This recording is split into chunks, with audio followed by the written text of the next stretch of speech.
काली पांडे एक ऐसा नाम है जिसकी धमक सालों से बिहार के लोगों के बीच में है। काली पांडे इस बार कांग्रेस से चुनाव लड़ रहे हैं। कुचायकोट सीट से हमारे साथ मौजूद हैं। इनके खिलाफ में उतरे हुए हैं पप्पू पांडे। सबसे पहले तो हम काली पांडे सर से ये बात करेंगे कि सर, कहा जाता है कि जिस समय नाम तक नहीं प्रचलन में था बाहुबली, उस समय आपको ये तमगा मिला, आपकी धमक थी। कहते हैं कि बड़े बड़े बाहुबली लोग आपका पैर छूते हैं। इस बात पे आप क्या कहेंगे? पहली बात तो ये है कि राजनीति में आने के पहले, सन 1980 के पहले मुझ पर या मेरे पूरे खानदान पर 107 का मुकदमा नहीं था। मैं थावे टीचर्स ट्रेनिंग स्कूल में मास्टर बनना चाहता था, लेकिन ये संयोग था कि मुझे बनना चाहिए मास्टर, मैं बन गया नेता। हमारे परिवार का, हमारे पिताजी जब बाढ़ आते थे तो एक एक चिवटी को पानी से निकलवाते थे। हमारे पिताजी बड़ा पॉपुलर आदमी थे और यहाँ गोपालगंज में एक आतंक था। उस ऐसा आतंक था कि अफसर भी को पीट देना, किसी पर हाथ चला देना, आतंक का माहौल था। और बड़े बड़े लोग, पंडित राजमंगल मिश्र, अब्दुल गफूर, राम दुलारी सिन्हा, ये सभी लोग चुनाव यहां से लड़े, लेकिन सभी लोग गुंडागर्दी के चलते, प्रशासन को गुलाम बनाने के चलते वो लोग हार गए। अब गोपालगंज जिले के लोगों को था कि यह आतंक ये कैसे खत्म हो। मेरी एक सोच बनी कि जब हम ही लोगों के मदद से कोई जीतता है तो एक बार मैं स्वयं लड़ूं। वर्ष 1980 में किसी तरह मेरा उम्र पूरा हुआ था। आईसी हेडक्वार्टर गोपालगंज से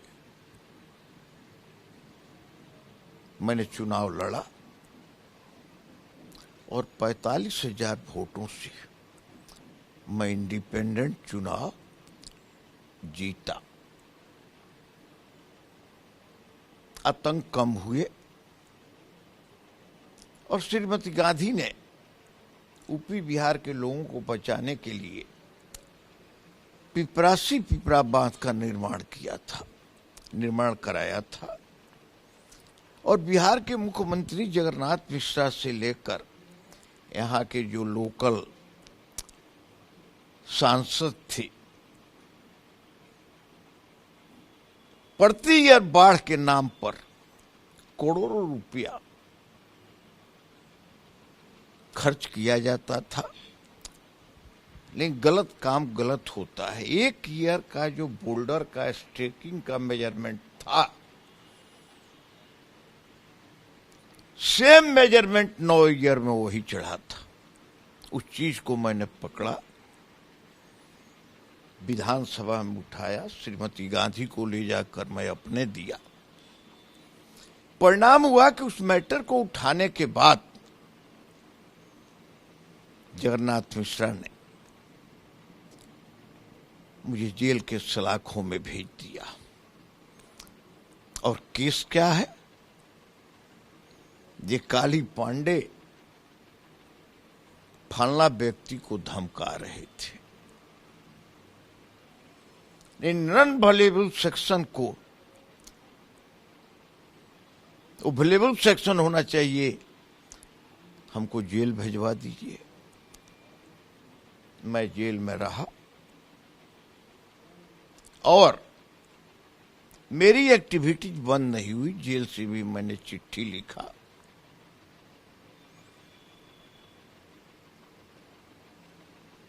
जगन्नाथ मिश्रा जी 36 इंजीनियर गिरफ्तार हुए उसमें, और जगन्नाथ जी की सरकार चली गई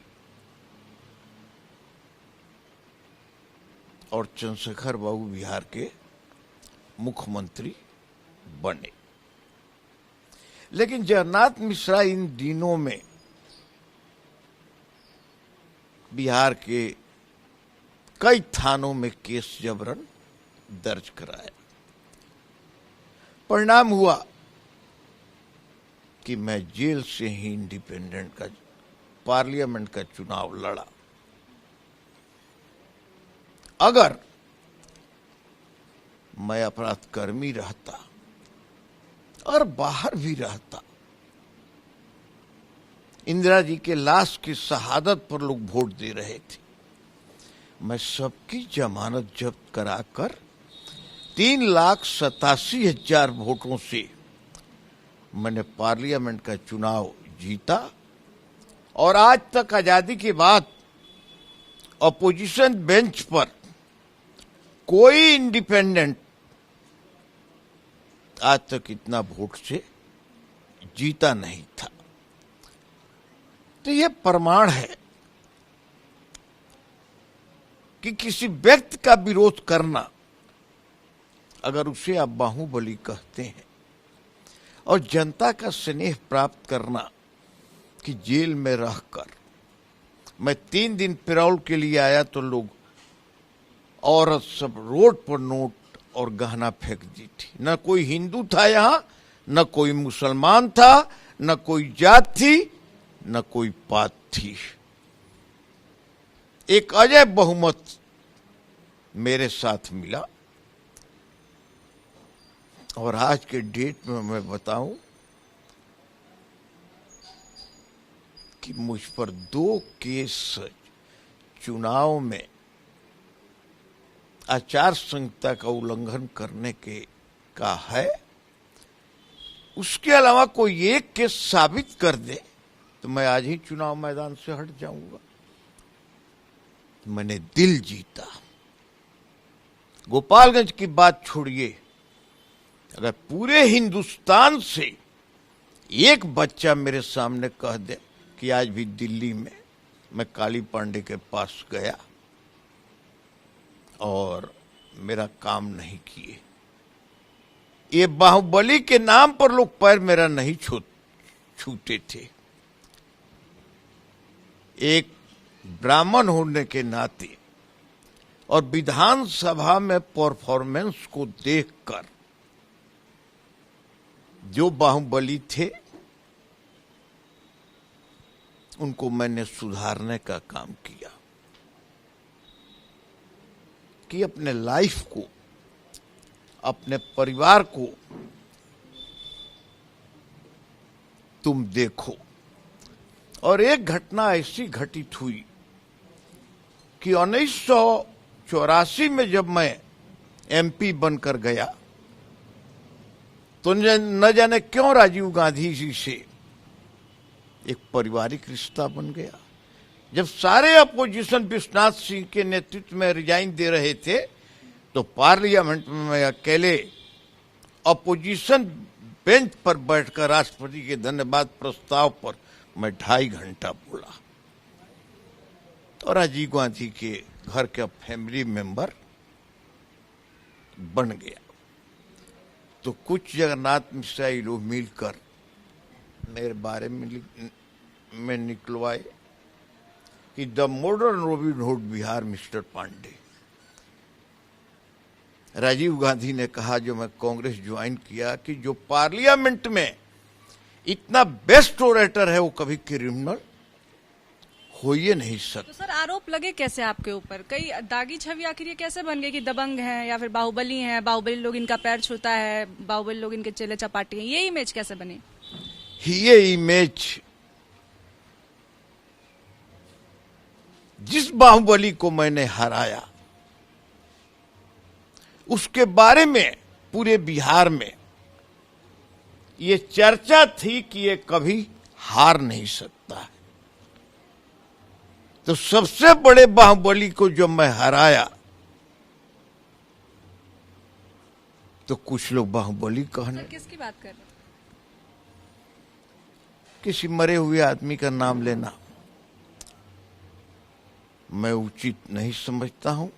एक माने में समझिए कि वो भी मेरे गुरु थे, मेरे पिताजी के बहुत करीब थे। तो किसी बाहुबली को मेरे जैसा लड़का हरा दे, एक पूरे बिहार ही नहीं विश्व में तहलका मच गया कि इनको काली पांडे ने हराया।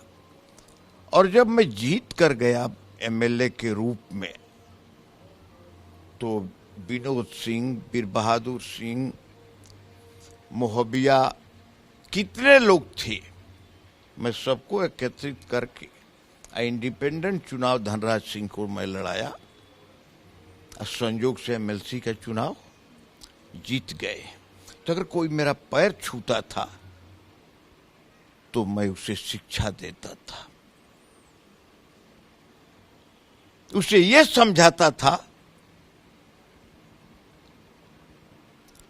कि किसी को कोई गोली से मार देता है तुरंत मर जाता है। दिनकर ने लिखा है कि प्रेम नहीं कर्तव्य मार्ग से नर को कभी झुकाता है, प्रेम सुधा पीकर ही मानो जीवन दान दे जाता है। तो बहुत लोग उसमें सुधरे और बहुत लोग एमएलए का चुनाव लड़े, जीते भी। अब हमारा पैर कोई हिंदुस्तान का बाहुबली आकर छुए तो मेरे व्यक्तित्व पर छूता था, मना तो मैं नहीं कर सकता, क्योंकि मैं भी निर्दलीय जीता था, एक बाहुबली को हराया था। तो सारे बाहुबली अगर आकर एक ब्राह्मण से आशीर्वाद लेते हैं तो आप बताइए कि मेरा आशीर्वाद देना फर्ज था कि नहीं था। आज 24 साल के अंदर अगर मैं बाहुबली रहता तो एक मुकदमा तो ढूंढ लीजिए यहाँ कि कोई हम पर एफआईआर हुआ हो, कोई मुकदमा। जो आदमी राजीव गांधी के साथ एज प्राइम मिनिस्टर 1 साल रहा, जो जनता दरबार अटेंड करता था, वो आदमी अगर मैं बाहुबली रहता तो आदमी कदाप मुझे नहीं रखता। सर, नगीना राय के ऊपर जो हमला हुआ था वो आपके ऊपर सबसे बड़ा आरोप लगता है। उसी से एक खास इमेज है कि जब इतना बड़ा हमला करवा सकते हैं बाहुबली या दबंग है, उस पर क्या बोलेंगे? नगीना बाबू पर पटना स्टेशन पर जो बम चला,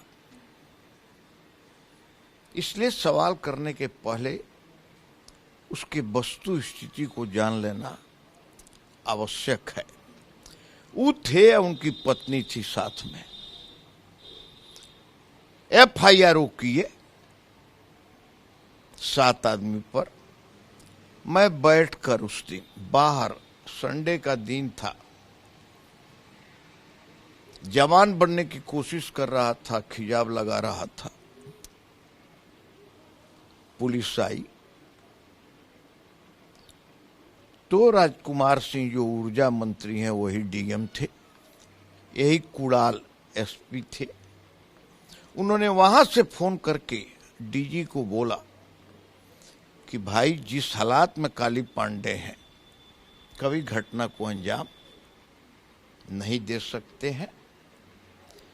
खैर मैं गिरफ्तार हुआ, लेकिन आपको ताज्जुब होगा कि आई विटनेस उनकी पत्नी थी, उन्होंने कह दिया कि ना, इस घटना में काली पांडे लोग नहीं थे,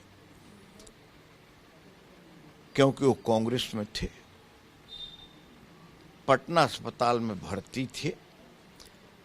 इंदिरा जी स्वयं पटना आई थी, उनको उम्मीद था आज एमपी की हमसे मिलेगी, इंदिरा जी को भी पता चल चुका था कि ये बहुत बड़े बाहुबली हैं।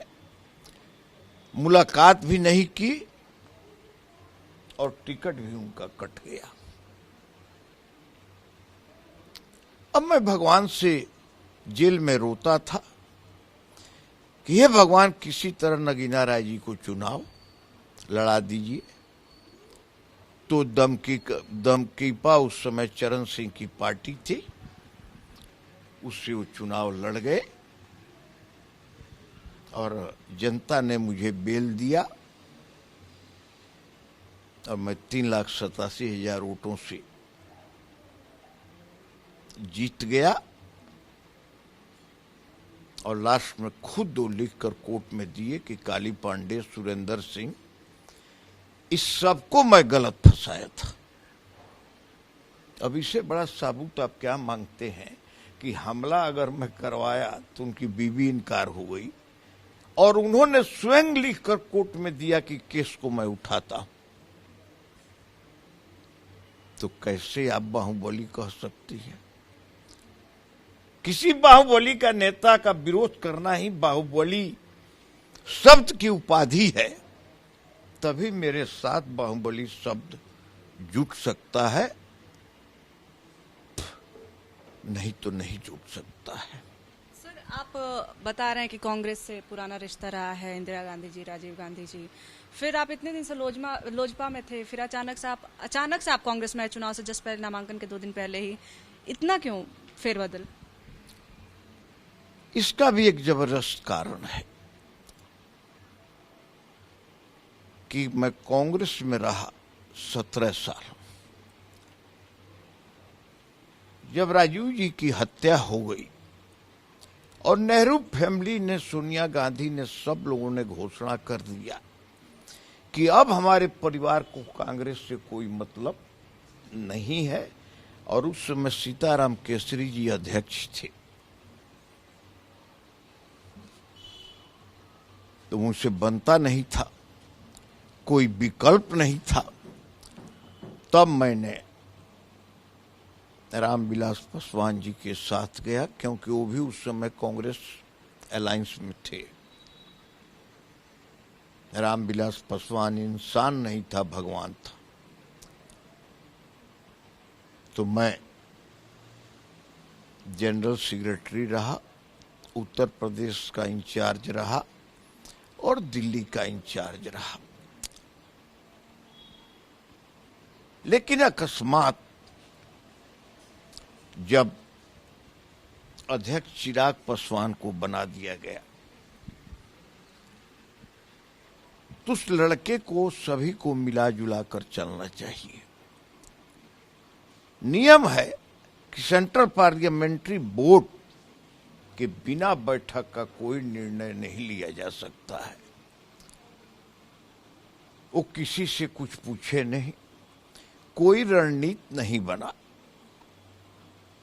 और एक बाइक निर्णय ले लिए कि हम अलग लड़ेंगे। दुर्भाग्य था कि रामविलास जी जीवन मरण की लड़ाई लड़ रहे थे। मैंने इसका विरोध किया और एक चीज पाया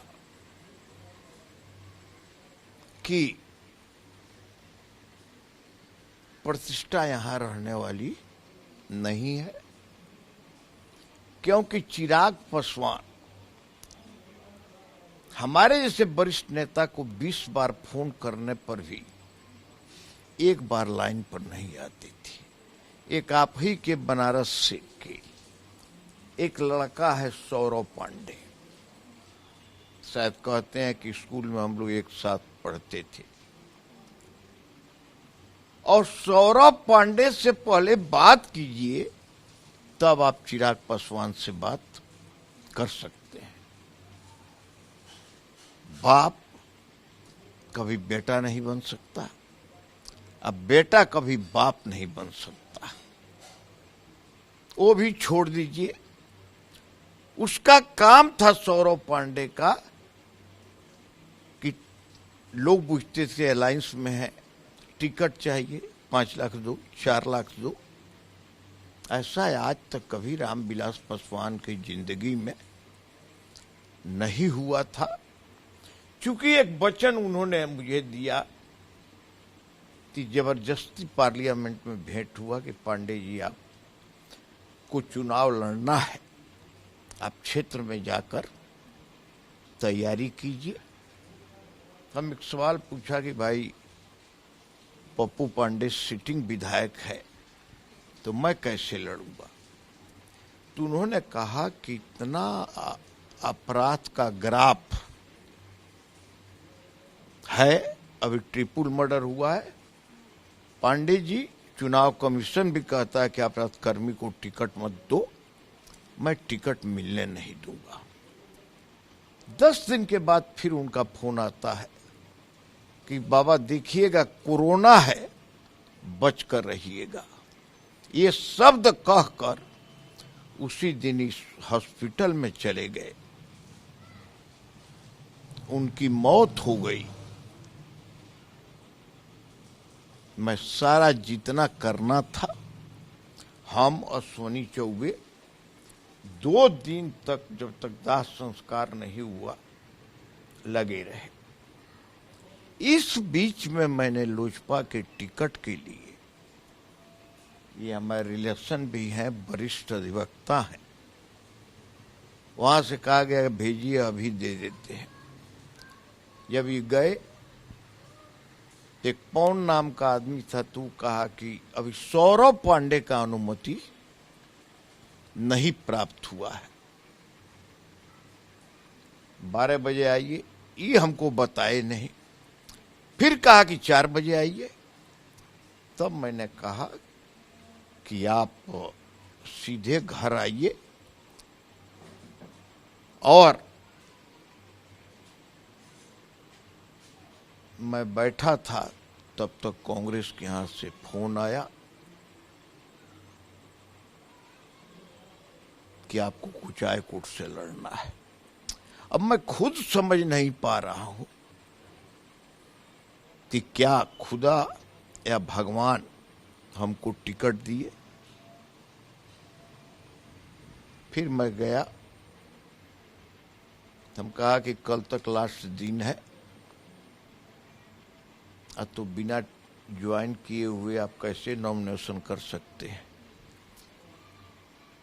हम कहे कि आप टिकट हमको दीजिएगा, नहीं दीजिएगा, लेकिन शुभ मुहूर्त को मैं छोड़ नहीं सकता हूं। तो नॉमिनेशन तो लोगों ने देखा। मैं नॉमिनेशन के दिन आया, नॉमिनेशन किया, फिर यहां से भागकर नेक्स्ट डे एयरपोर्ट पहुंचा, दिल्ली पहुंचा, ज्वाइन किया। 10 बजे रात में पार्लियामेंट्री बोर्ड की बैठक के बाद हमको फोन आया कि पटना में सिंबल आप। फिर मैं 3-4 बजे रात में फ्लाइट पकड़ा, पटना आया।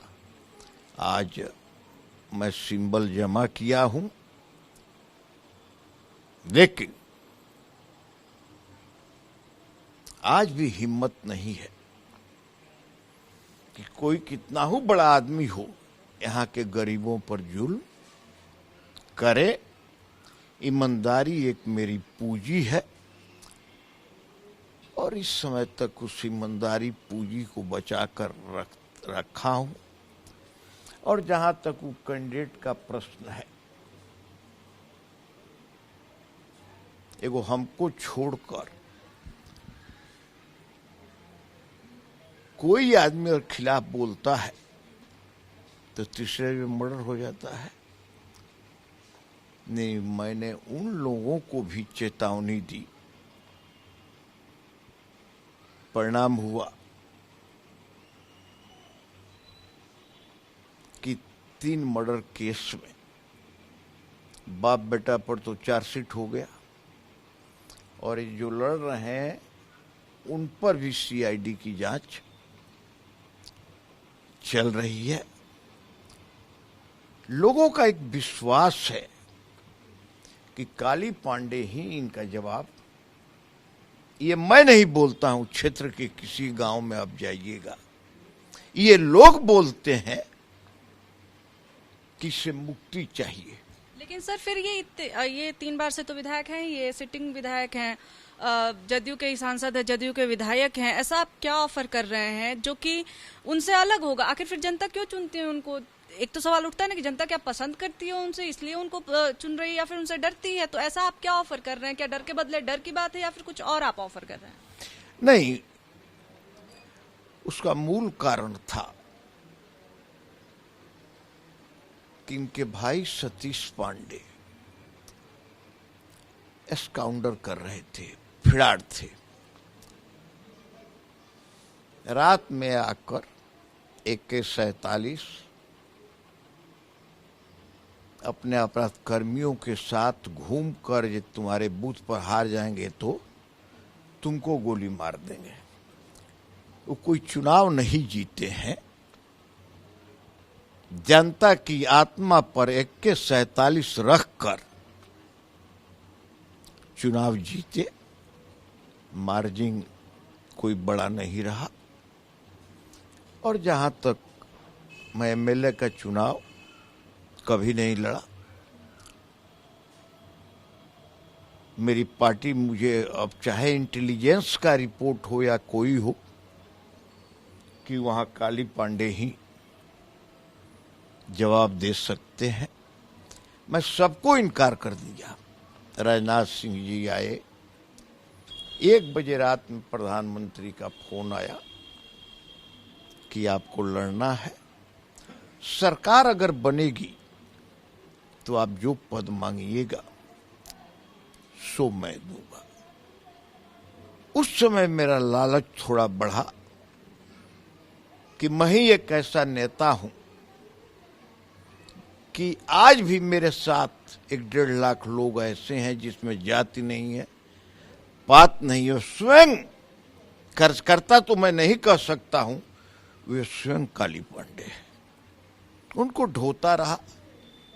जब माननीय प्रधानमंत्री जी ने कहा तो एक जिज्ञासा जगी कि जितना अनुभव मेरे पास है, मैं एक बार जीत गया तो 1984 का जो लोगों का एहसान था मैं उतार पाऊंगा। 8-9 दिन में चुनाव में लड़ा।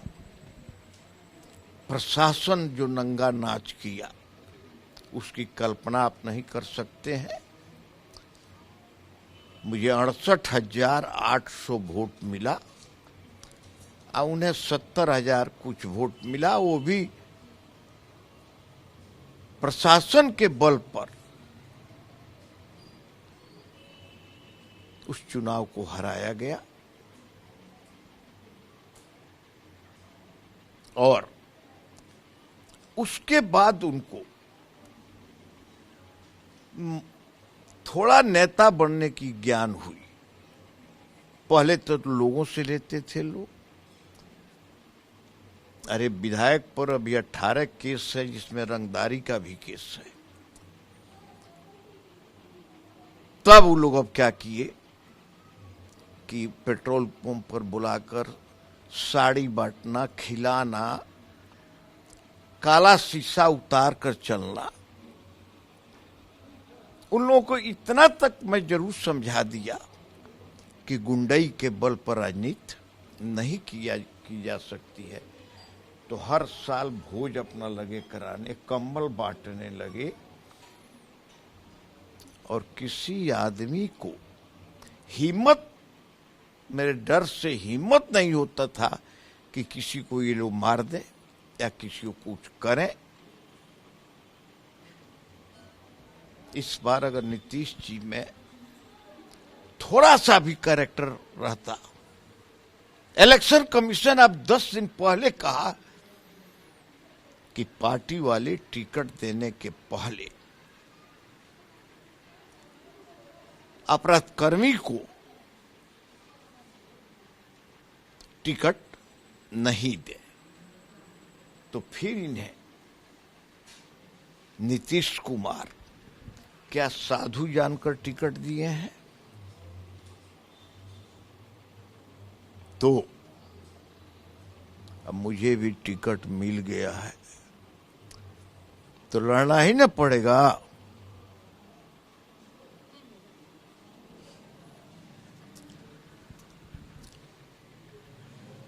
और कोई सवाल हो?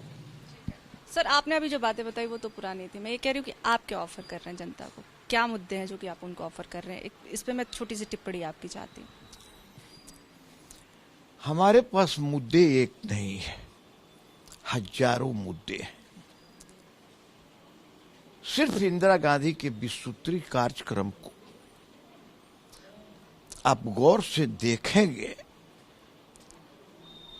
आप बताइएगा कि आधार कार्ड को लोगों ने कहा कि खत्म कर दिया जाए। सरकार ने पहला शब्द बोला और फिर सरकार ने आधार कार्ड को ही आधार बनाया। क्योंकि मोदी जी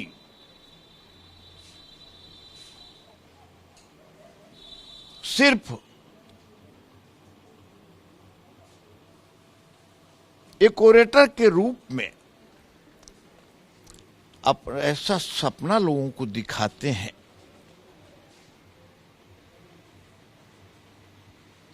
कि मोदी जी के सपनों के ख्वाब में लोग खो जाते हैं और बार बार कहते हैं ये कांग्रेस ने क्या किया। अरे भाई, कांग्रेस ने जो किया, फिर से वो क्वेश्चन रिपीट कर देती हूँ सर। हम अभी तक हम जान चुके हैं कि पीछे जो चीजें थी, हम ये चाहते हैं कि अभी इस वक्त जो चुनाव आने वाला है उसमें आप ऐसा क्या ऑफर कर रहे हैं? क्योंकि एक अपराधी छवि का नेता आपके खिलाफ है, जनता जैसा कि आप बता रहे हैं त्रस्त है। इस वक्त आप क्या उनको ऑफर करेंगे, आप क्या उनके लिए मुद्दे रखेंगे जिससे कि जनता आपकी तरफ आएगी? कोई मुद्दे रखने की जरूरत नहीं है। अपने आप में वो मुद्दा है कि जितना गोपालगंज में ठीका है सब वही बांटते हैं। किसी पब्लिक से काले शीशे से मुंह बाहर नहीं निकालते हैं और अपराध से इस जिला के लोग तंग हैं। तो हमारा मुद्दा कांग्रेस के अनेकों मुद्दा है।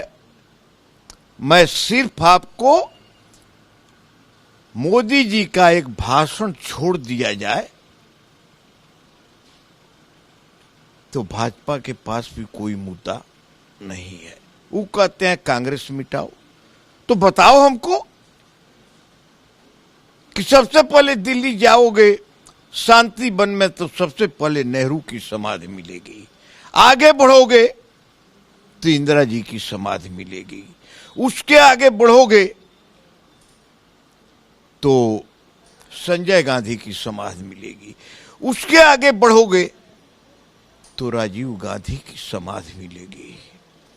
तो कांग्रेस के लोग इस देश में बलिदान दिया। आप कौन बलिदान दिए भाई? एक भी बताइए। आपने नोटबंदी पशुपतिनाथ का दर्शन करके अब 12 बजे रात में आपने नोटबंदी किया, क्या फायदा हुआ?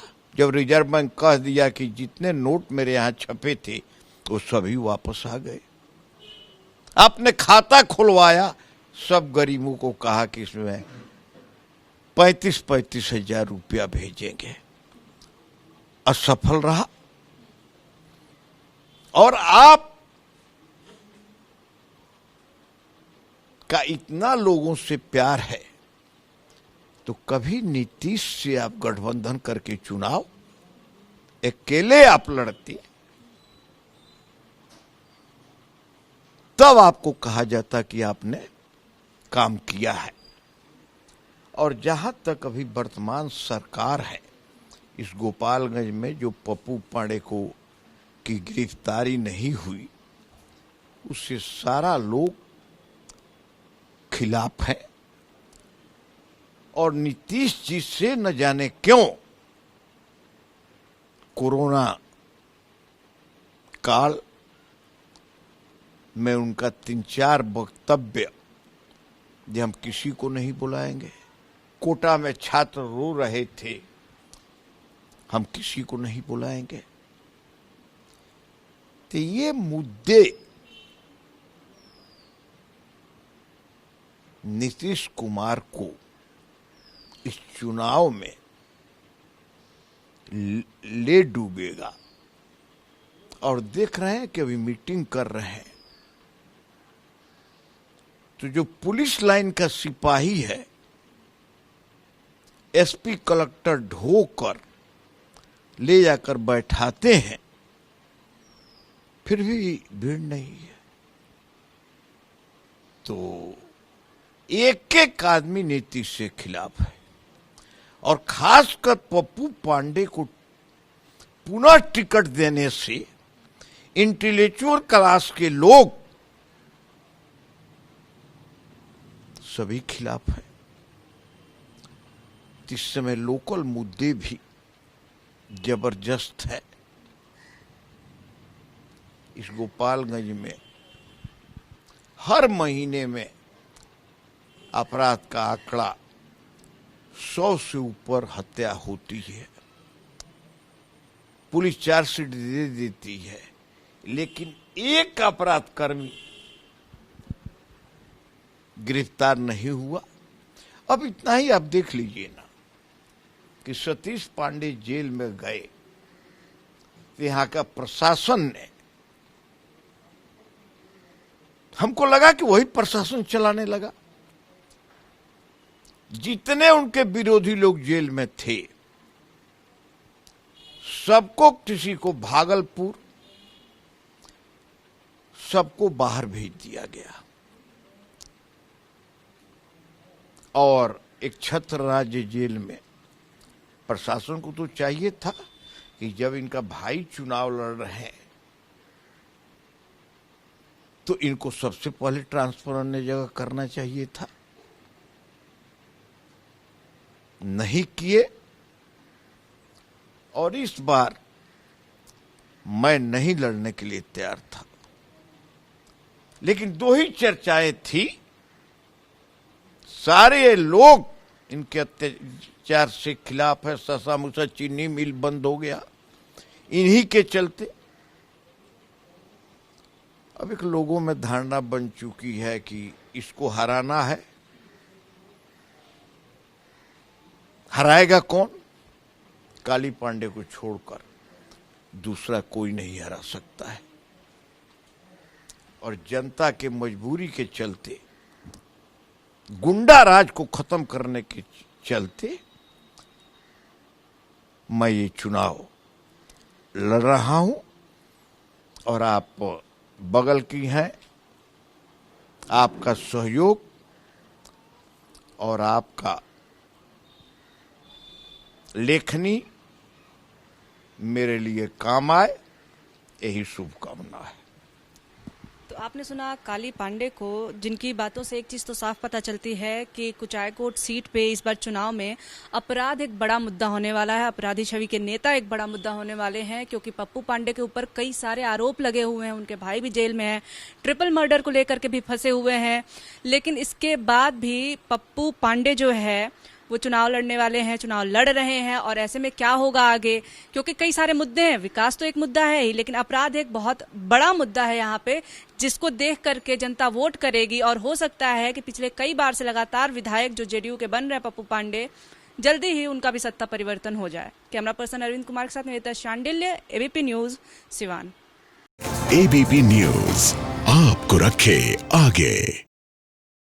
एबीपी न्यूज आपको रखे आगे।